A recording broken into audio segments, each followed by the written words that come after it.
Hello everyone. The topic that I'm going to share to you is about reading. So we will focus on this topic. We will discuss its definition, its purpose, its process, how do we read, and how do we assess reading, and how do we teach reading to the students or to the children. So I hope that you will learn something from this and just enjoy. So let's start with the definition. So reading is defined as a cognitive process that involves decoding symbols to arrive at a certain meaning. So the the symbols that is being pertained here is can be Hangul, can be alphabet. So whatever the symbols are, we try to decode this and try to arrive at a certain meaning. So this is reading. And although we may have reasons, different reasons why we read, and it varies, like for example, maybe we read because of entertainment, we want to read because of self-development or academic purpose, but even if we have different reasons, we have primary purpose, which is to understand a certain text. So this is its primary purpose. Now, there is actually a process in reading. It's called thinking process, and this kind of process allows the reader to use what he or she may already know, which is also called prior knowledge. So during this processing of information, the reader uses different strategies to understand what they're reading. For example, organize ideas, try to textual clues, find new meanings in new words. So each of these components are actually important when it comes to reading process. There's also different stages when it comes to reading. The first is the pre-reading stage, and this is where the reader activates their prior background about the story, about the text, what is the overview of the whole text that they're about to read. They try to develop a purpose of reading. Oh, okay, so I'm going to read because I have to compare this story to another story, or I have to read because I have to make a book report out from this, or to make a seminar out from this. So this is the time that they would experience this kind of events. Then after this first stage, the second stage happens, which is during the reading stage. So during the reading stage, the reader makes predictions. They would think like, oh, what's the ending of the story, or what will happen next? And during this, they would make confirmations or revises from their predictions. And lastly, the final stage, this is where the readers are allowed to retell the story. Since they finished already the whole story, now they can retell the story that they've read. They can discuss the elements that was seen from the story, questions that can be answered, and try to compare one text from the other. So this is what happens in this stage. So there are also different assessments in reading. Some are not known usually. There's only one that is very common when it comes to assessment in reading, but I will try to mention some of these assessments, 8 of the different assessments. So first is the reading comprehension. So this is actually the commonly used. So this is where the child is asked to read a passage of a text or a story, but of course appropriate for his or her age. And then after the child reads the text or the story, then they are given explicit detailed questions about the content. So then this is where they would understand that a child have really understood what he or she is reading. So also there is a language comprehension assessment.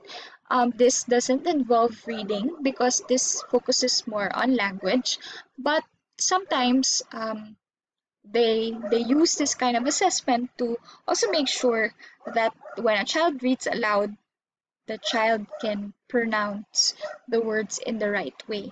So the language is being um, assessed here. Next is the decoding assessments. This is more of the child's ability to read words out of context. So, of course, this is not a vocabulary test. So, we do not expect the child to, provide meanings to the words that they are reading.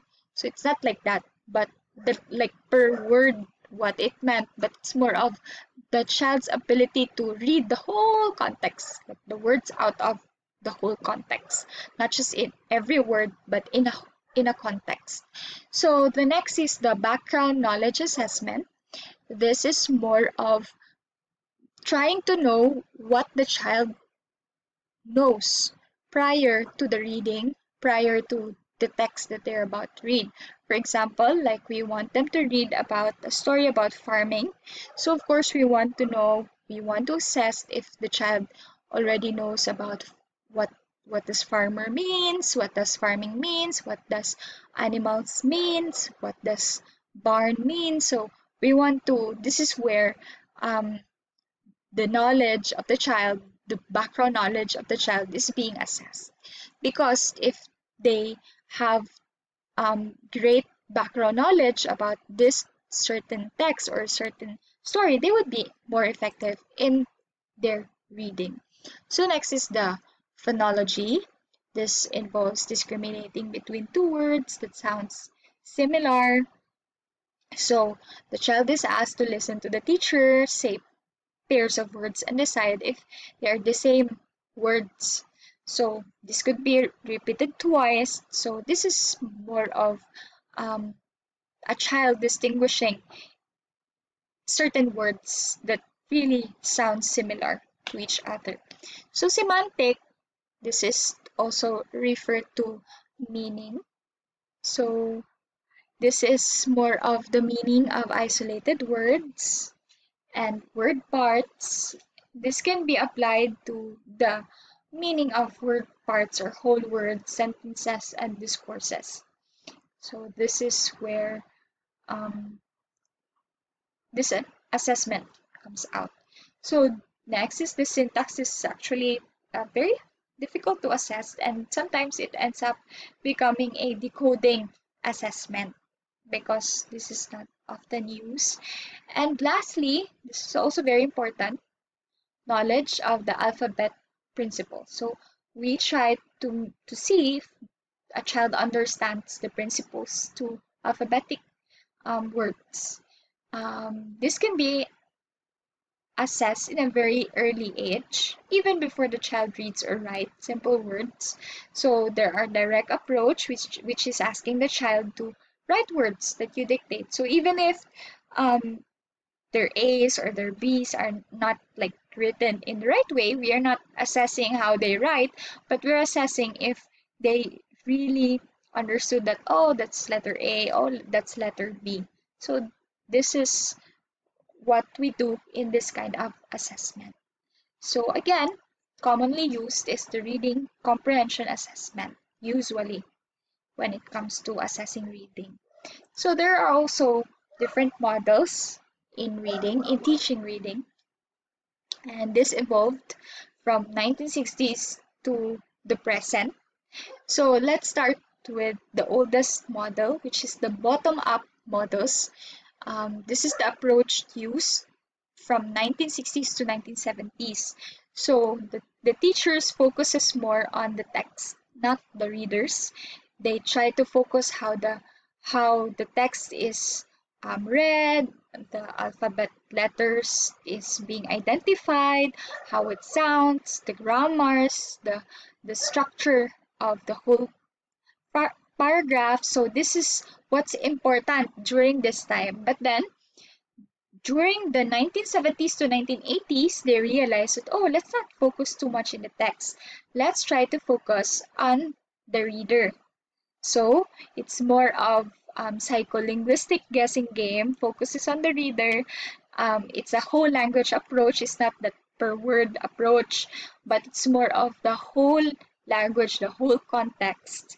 The reader receives input from the text, makes predictions, basing on the conceptual abilities, background knowledge, and language processing skills. So these are actually the one that is being emphasized in this model.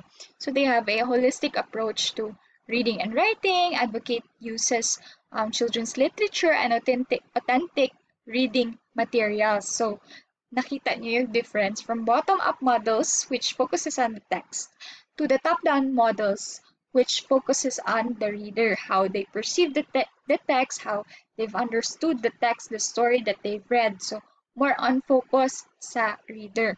But then, it was changed from 1980s to the present. It became an interactive model approach. So this is more of balance already, a balanced approach in teaching reading.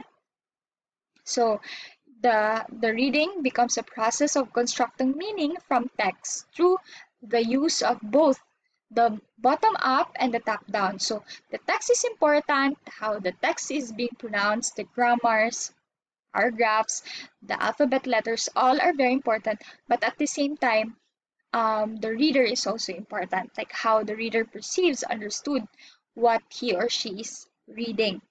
So this is a balanced approach. This is good because this is a balanced approach of the bottom up and the top down models. So there are two levels of interaction in this model. The interaction between the reader and the text, and the interaction between two kinds of cognitive skills, which is identification, which is from the bottom up, and then the interpretation, which is from the top down model. So until present, until now, we are using the interactive models to emphasize on the text, on the identifications of the text, the sounds, the grammars, the rules when it comes to reading, but at the same time, we also focuses on how the reader have understood, have realized from the story, the interpretation of the reader. So yes, this is more emphasized now in the interactive model. So this is the short summary of my report, and I hope that you have learned something from it. And let's continue to read because reading is a gift, and let's impart this passion even to our students who have special needs. So God bless us and have a wonderful day.